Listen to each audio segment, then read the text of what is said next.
Je m'appelle et je suis polisseuse chez Van Cleef & Arpels depuis 16 ans.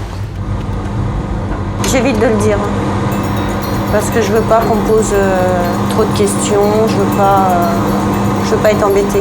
Il faut éviter de prendre toujours le même chemin, il faut ne pas avoir d'habitude pour pas se faire repérer. La pièce que je suis en train de faire là, c'est une fécaréséole.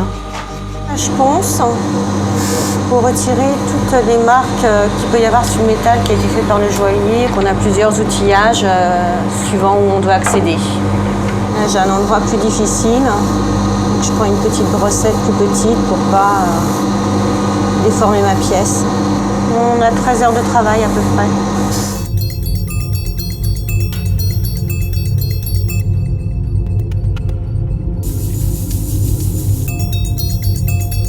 Là, je savonne mes pièces parce que je vais changer d'étape. Donc, je les ai savonnées à l'eau savonneuse. Je rince et puis je vais les sécher.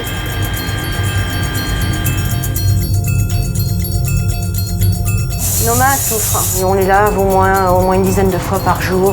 Dès qu'on change d'étape, on se lave les mains. On peut avoir les mains facilement gercées. Ouais, je me mets de la pâte pour protéger mes mains.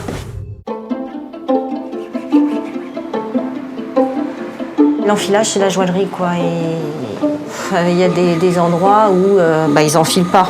Donc vous verrez que ça n'a pas été fait chez Van Cleef. Là, je mets de la pâte, ça s'appelle du jaune.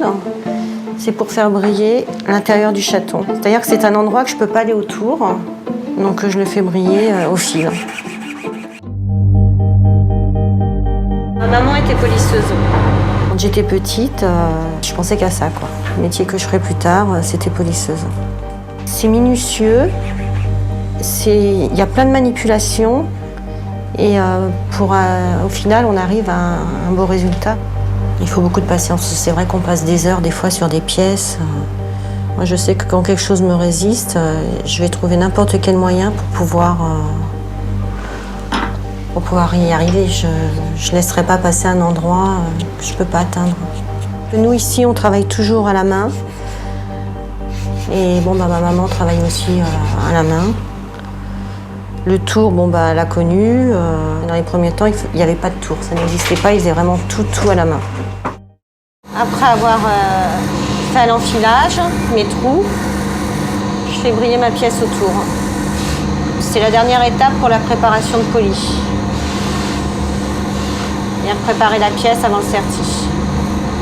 Parce qu'après la même pièce, on la reverra pour faire la reprise de serti, c'est-à-dire qu'ils vont mettre toutes les pierres et nous, il faudra repolir pour reprendre les filets et les grains.